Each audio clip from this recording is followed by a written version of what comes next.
Ya, malol sai fo mau le pa ia mo le malol tatu atunu. Lange maya sai fo mo ria foi. Fa tai wa mawal nei ava noa, ma nei lao ma te foi stato fa soa. Yo nai motunga afa fo le uli ma nai manatu. O nai tala fo I tato te faitala ai ma tato to manatu iai fa ale fo langona. O tō paia mo o tō whaingatā, sā fō I ma malu ia. Nā ta oto le aleo o lava iai se whamatalanga. Whata alof tele atu lava I le pa io Samoa. Mai lava I maunga tele se io o I whanawiti. Pa io le au whainga ruenga le atua. Mai se fō I lato uma o lo ofo so I fua ma leola. Wale tala ina o le tala le lei. O lo tō si sila mai o le le pūlole nei a le in and out. Tau promote atu le matou franchise perkale nei. O le aso lulu le nei Washington le lauli. Ia, wa atoa va yaso talu on ta tala le in and out e le matou area.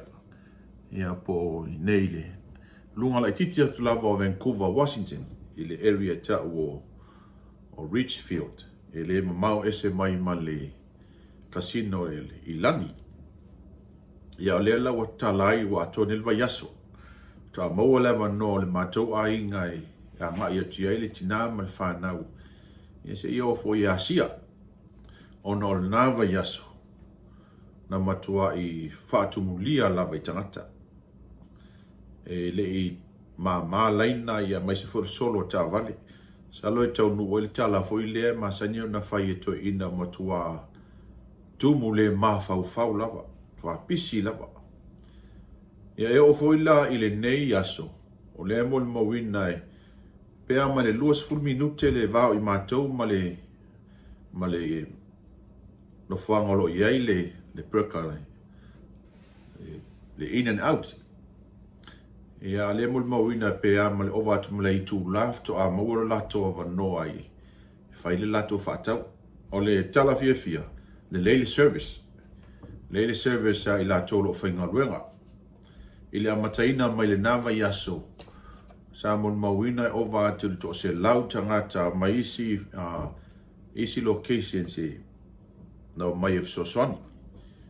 Ia o le whatino ino lato au nanga ia e fōlinga mai e tūlanga lei. E ui lava la le tō tele ai o lo smooth pia le alu le alu le tiwa ta vale mi tangata whātau. Ia mai se fōi le whatino ino lato au nanga. O le fōi tūlanga ia o le mul mawina e manea fōi le lato tau o fiatu. Na tele fōi o nisi o fast food places I nei Vancouver ia o le nei area.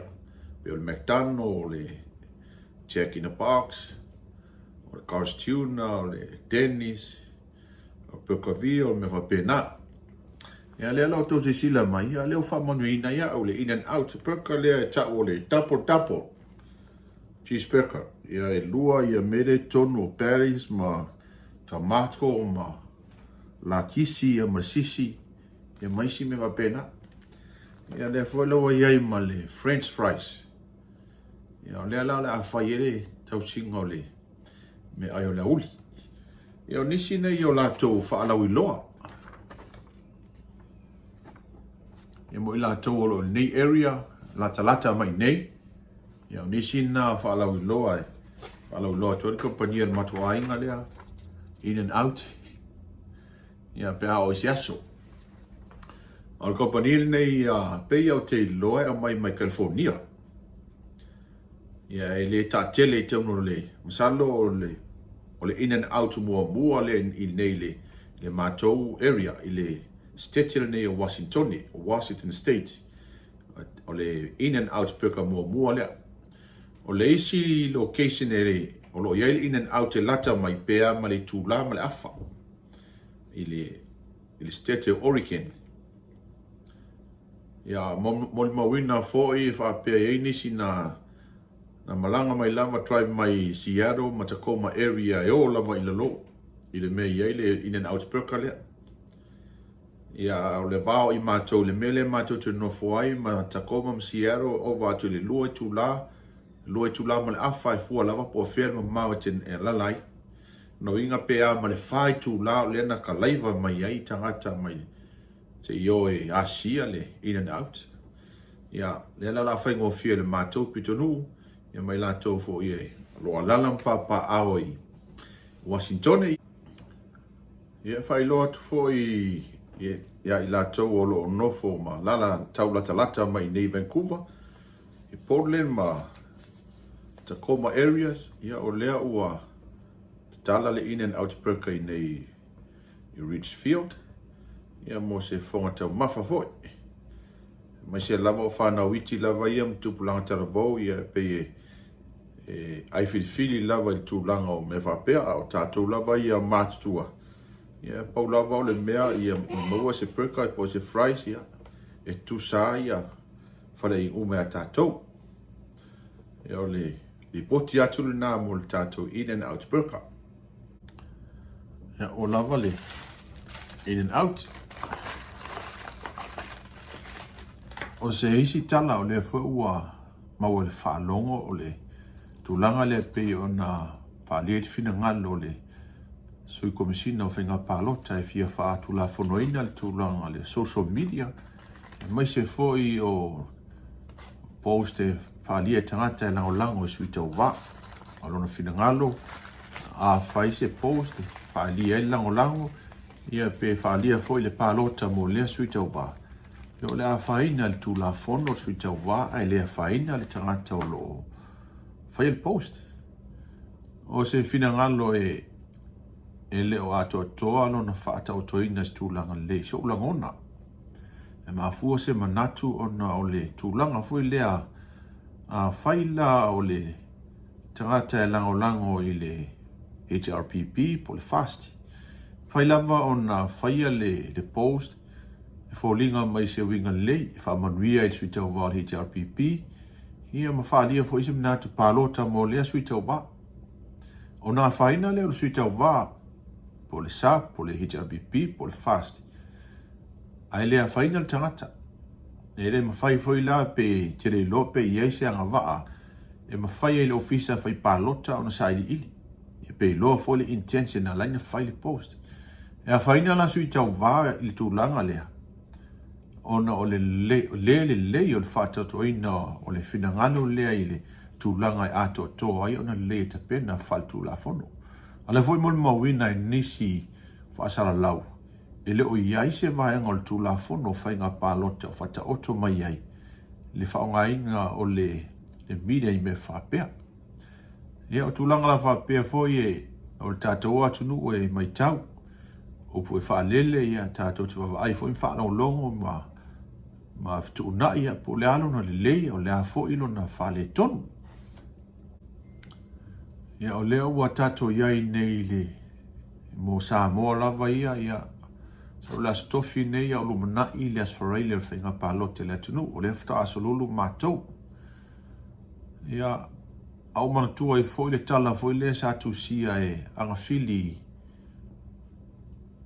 la au tutolo va ila na tusi voi le o le roihana ponsiana por sao ele na le ngol tusi. Le fa utalaina o le mo lia ita inu malolo. E tūlanga foi leo FAIGA-PALOTA ia malsasalu lava si toi ina lea saalu FAIGA-PALOTA tangata lava ia lātou te lotolo toi whaatasi ma whaifai me whaatasi o lea sa palota ia te ia. Sa I whelo manatu a fua le whaitau o tangata ia e a ngai atu ma so tai atu le ngata I fiso soani ia o le mafutanga foi. E tau lava na maloa ia. Pe tai na ua o le tūlanga I le poi na ua lau na FAIGA-PALOTA. Ia na whaia ina stoi ina. Ia mna te whape na fwel ne vai teimi. Mai se lawa fwoi sui tau wā ia. Po ai fwoi o le a te oto iai lea la fonga fwoi le atunu. Ia pe o le a whasao I fwoi. O le a mo lia inu malolo. Ua asa fwoi le nei ei loa ia sui tau wā ia le. Tangata foi lea e tino ia Esau ai leo e Jakopo. au mea whaatasi, pai mea whaatasi, taltalie whaatasi. Pe tai o le tau nuu ai le talainga Iesu na uso o i lātou lava ia o le a fui whaatasi o lātou lima i le tāno. Ia, ma whaalataina fo i le sui tau wā. O le tūlanga fo i nā lela i ai nei. O le ai fo i le poto le a fo le vale ia.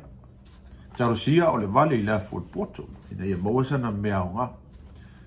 O mea lava pe nei a sa o fo le pese ia. O mea lava e masalo salo i le loto. Ai tarosia fo ia wha maoni o lātou to finga ma lātou tūlanga fo lo iai. I lātou lo lango.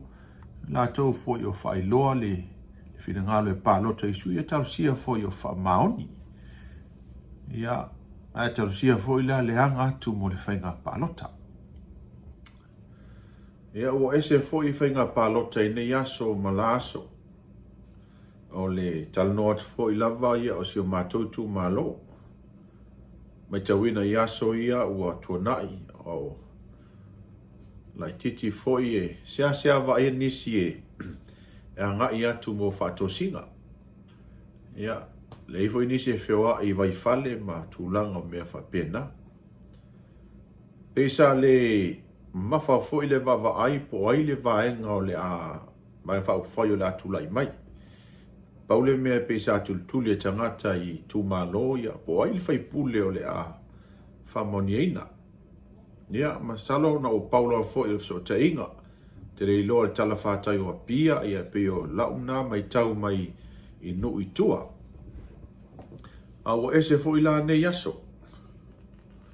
O nei aso pe ua whaala walunga le vaenga whau whai.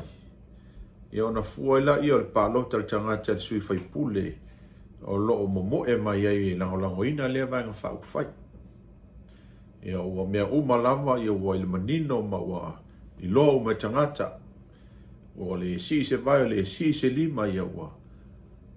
I loa ume le ngata i lungo pe ngata whailangi ia of so ta inga foi. Ia la aso pe sa tultuli lava foi le whai ungo le pālota i le afiafi e li o ai le tio ma whaalongolongo ai fto a lau ia fto ai loa i foi. Ia po ai le sui whai pule le tu malo le ua tasi ai le whilinga ma le whinanganu. E le ngata foila le nā i a peo le whatino ina o whainga pālota i aso.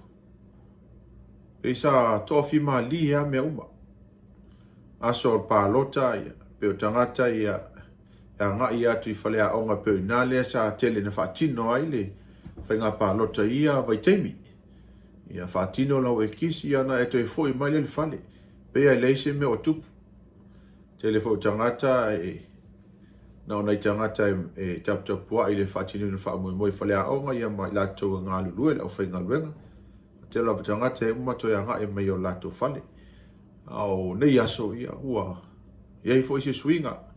Ia ona o swinga fo i o le tatou vai taimi o leo tatou o le le ni uma fou ia ma tūlanga o me whapena.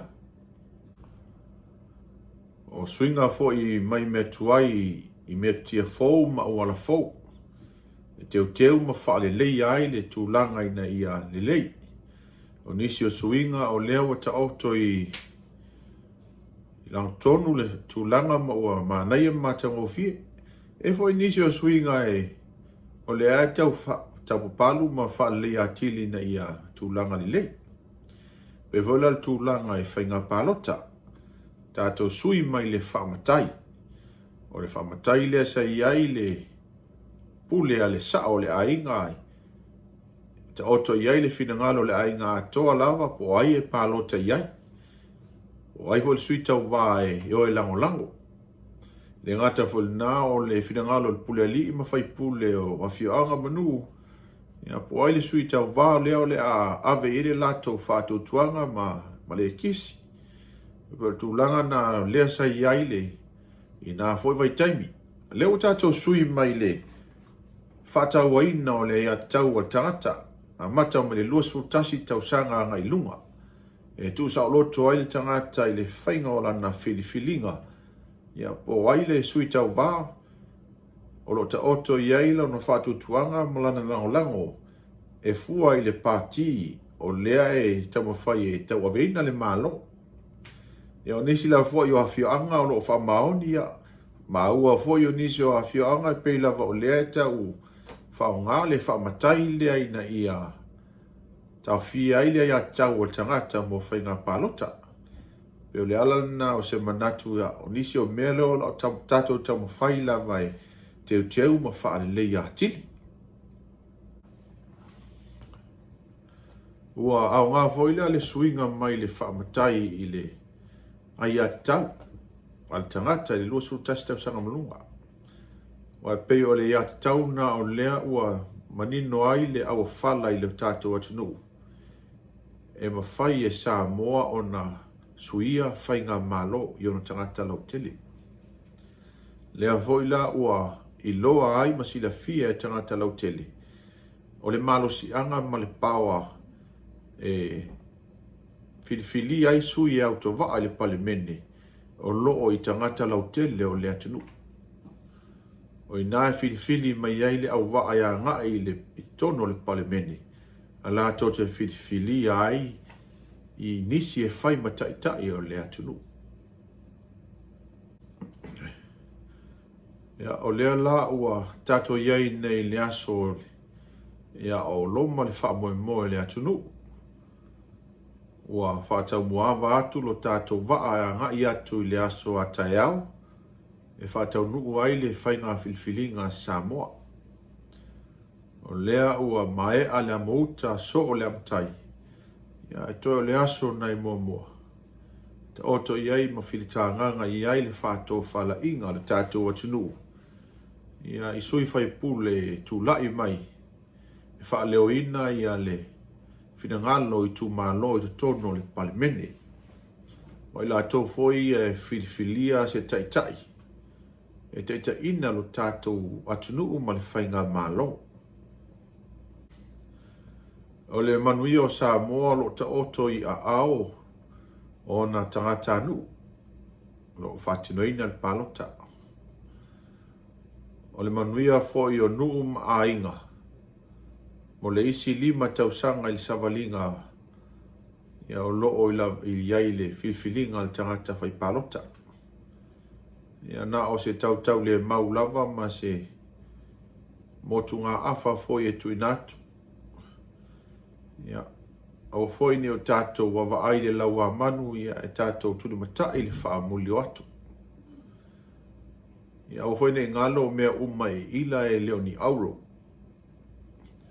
Lei lava o na loto la e le tō wha ma mao lau sila. I ne mwhai ai o na e whiwhilia le suifai pule e te sila fia. E alofa wha maoni ia oe malo ainga. E sa ili manuia fo ia wā le nuu ma le tū malo. Mai se fo i o lana whātō whala inga e tua i ai le atu nuu. Ia i le taimi fo i e luti ai o na ti ngā ma vesia a whātia le whainga malanga. I ne mwhai o na lato whiwhilia se teitai e alofa moni lava i a Samoa. Ma ia sa ili lea mio tonu ina i e whotai i lo tātou whaavai ma lo tātou ola wha kerisiano i e mawhai unga e whaatino ina whale malo. O tangi lava i alpu mate ia tautua nā le whainga whiwhilinga ia mai se fo i lo tātou atunu o Samoa o le tofi na tuina mai. Ia vea fo i le nei tū lai moli e tuai whaamonianga le tātou pokalama le mamanu. Whaamanu atu i sui whai pule uma whaolioli. O loo fuafua ma a ngai atu a wale whaatino ina o le FAIGA-PALOTA tai au. Ia manuia fo i tangata lau tele o le atunu malana whainga whiwhilinga. Lea voltulanga i ai le whaiunga o FAIGA-PALOTA. Ia tātou talia le nā ma le loto o whaaftai. O ila o fo i e whiwhilia. O ila tōna o lea wata oto i ai le finangalo le tātou atunu. O fo i nei ngalo i whainga porkiki FAIGA-PALOTA. Fai mawai e au mawhtanga, ma a inga e tu mau e whawawau. Ia fai malulo o tō whaiva, fai ma le fia, talo i ali ina ia mataina le file mu faiwina le file mu ma ia faalia no na finangalo e ala le filfilinga ma le FAIGA-PALOTA Samoa ia fauma toi foi ma se faasoa le yaso ile pa ia ma malo le tato atunu ia manu teleina o tau tiute ma faiva ia ngata le nei yaso au le aso tai au ma le lumanai ma ua foi sia manoa se stemi to ia faapopo e foi se tato faasoa ma se tato po kalama o le a foi se famtalanga po se upua pa o papa i lau fafonganga ia mātou te whaamalulu atu ma le nganga ma o lalo tele lava. Ia lo whangia le li le tātou savalinga. E ta ina e pe i tātou i ona awalofa. Whātofa atu ma le nganga whaaloalo. Tō whāsoifua.